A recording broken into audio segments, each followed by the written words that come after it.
Baik, terima kasih Anda masih bersama kami. Sudah hadir di studio Metro TV anggota DPR RI fraksi Golkar, Ahmad Doli Kurnia. Bang Doli, selamat malam. Terima kasih sudah hadir. Waalaikumsalam. Kemudian kami hadirkan juga pengamat politik, Bang Henry Satrio. Bang Hensat, selamat malam. Selamat malam, Afi. Kok senyumnya merekah sekali? Apa gara-gara dari reshuffle nih, Bang Hensat? Ya, kita harus sehat ya.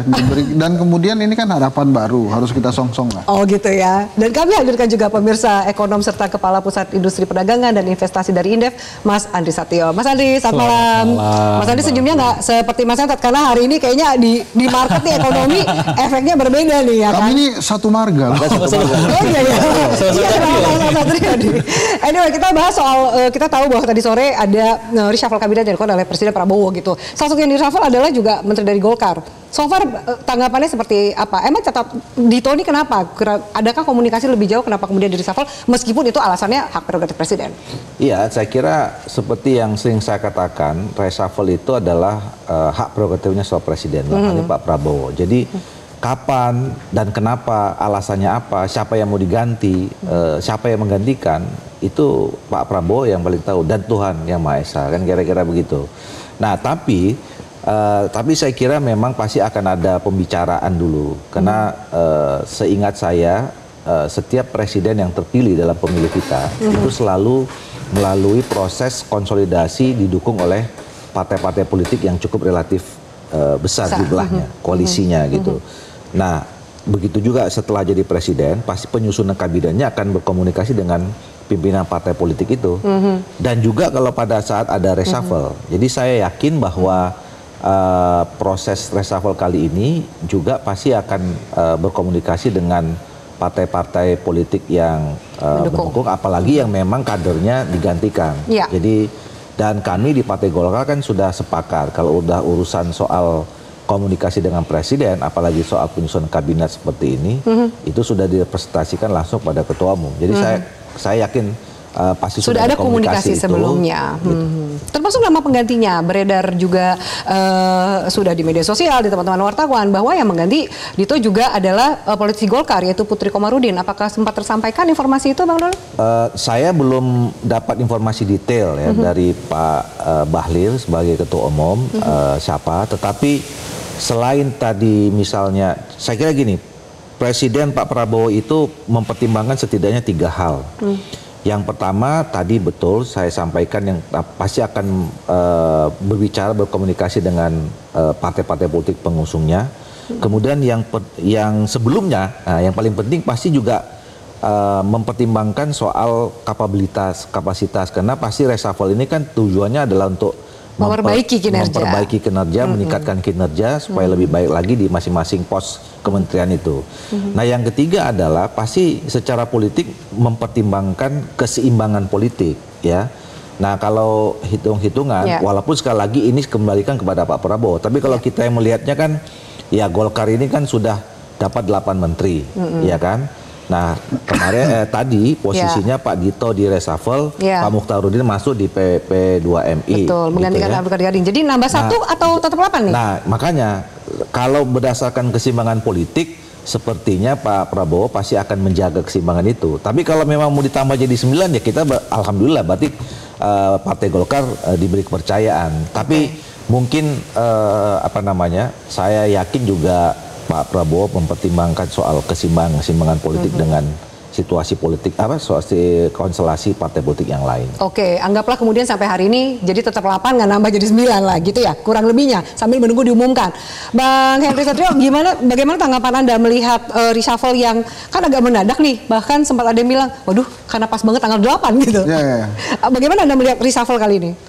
Ya, kalau menurut saya sih justru memang ini jangan-jangan jadi ciri khasnya Pak Prabowo ya. Nggak mau ketahuan tapi pergerakannya ada gitu. Tapi baru 1 kali reshuffle, jadi belum bisa bilang ciri khas. Juga begitu loh. Tanggal 8 juga? Nggak, bukan waktu Menteri Pendidikan Tinggi kan. Oh ya. Nggak ada angin juga. Langsung diganti, karena kan desakan dari internal. Dengan internal, jadi memang Pak Prabowo nampaknya begitu. Tapi menurut saya terjadi pergantian ini sesuai dengan apa yang pernah disampaikan oleh dia kan. Dia berkali-kali mengatakan bahwa dia kinerja pemerintahannya harus diperbaiki, bahkan dia menilai kinerja pemerintahannya 6 kan. Maka memang dengan perombakan kabinet atau reshuffle ini ya sangat masuk akal bahwa beliau memang ingin kinerjanya itu meningkat.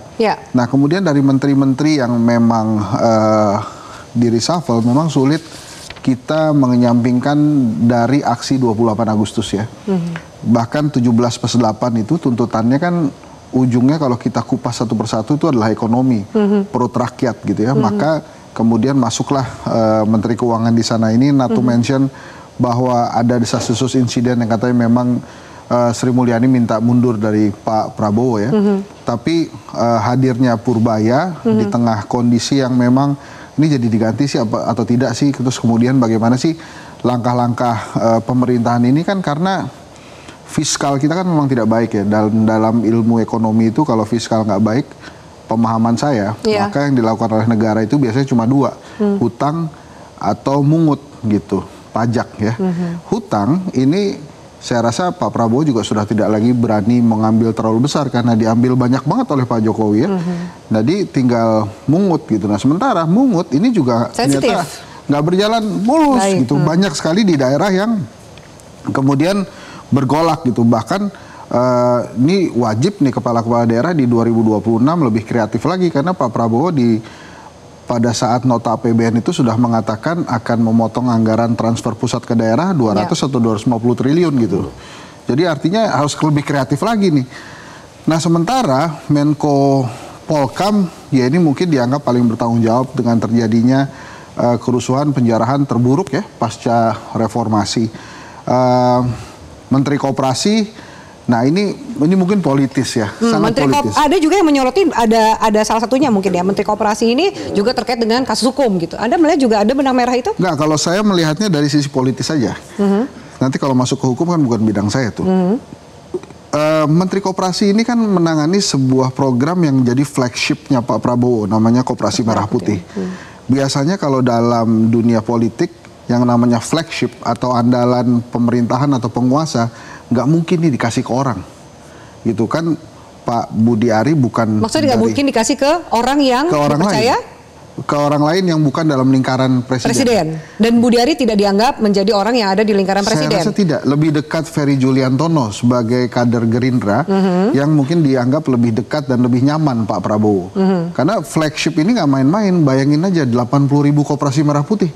Sangat berguna suaranya nanti di 2029 ya. Jadi udah nanam juga nih? Oh pasti kan pasti begitu kan. Investasi politiknya sudah berjalan sekarang. Ada investasi politik yang dilakukan. Kan wajar namanya juga presiden, penguasa, dan Gerindra pasti ingin sekali jadi juara umum kan nanti di 2029.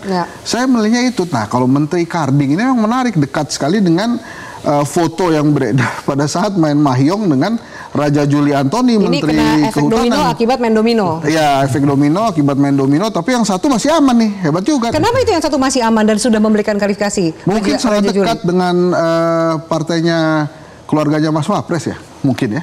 Jadi dianggap masih bisa dilanjutkan?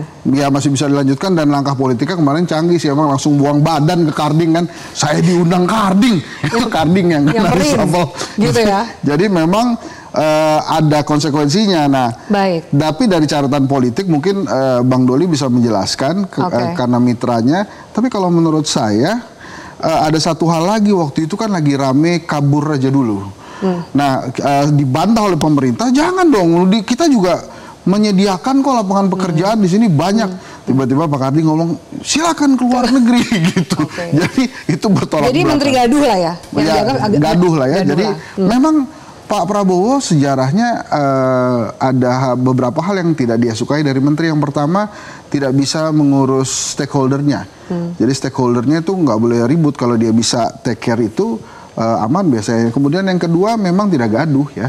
Nah ini kalau ada menteri-menteri yang gaduh bisa jadi ya memang akhirnya diganti. Ada juga desas-desus Pak BG kesehatannya menurun gitu sehingga perlu istirahat. Saya nggak tahu tuh ya. Kalau kemudian mumpung ini ada perwakilan Golkar, kalau Dito Aryo Tejo kenapa? Kira-kira bacaan Anda kenapa diganti Menpora? Dito Aryo Tejo mungkin juga ada kaitannya dengan kejadian 25/28 ya, karena dia mungkin dianggap tidak mampu berkomunikasi dengan baik dengan para perwakilan pemuda. Dia bukan hanya menteri olahraga, dia juga menteri pemuda juga.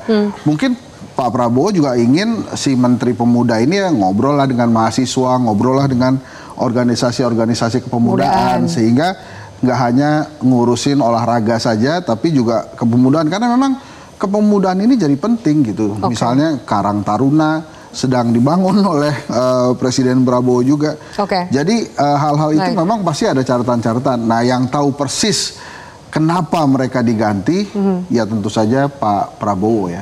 Kita kan hanya bisa menduga-duga. Gitu. Pengamat politik, kalau kemudian tadi Bang Doli mengatakan bahwa ya posisinya kan 8, kalau tambah 1, karena masih belum diumumkan nih siapa nih pengganti Menpora. Jadi udah nggak akan mungkin nambah. Batasnya 8, Pak Prabowo kan batasnya 8, jadi juga 8, jadi nggak mungkin jadi 9.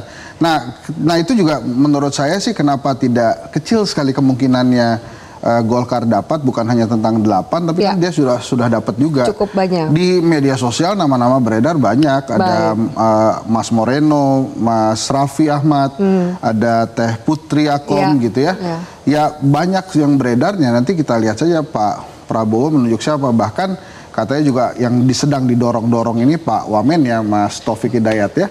Mungkin saja gitu. Tapi mungkin Bang Doli mau menanggapi kenapa kemudian Dito itu dianggap diganti karena lebih sibuk di olahraganya, tidak mampu mengolah trust dari pemuda mewakili itu? Enggak, saya kira kalau kami di internal Partai Golkar clear ya, dari awal Ketua Umum dan kita semua DPP itu memesankan kepada kader-kader terbaik kita yang kita titipkan, diberi kepercayaan oleh negara melalui Pak Presiden di kabinet itu untuk bekerja semaksimal mungkin ya, menunjukkan kinerja yang optimal gitu.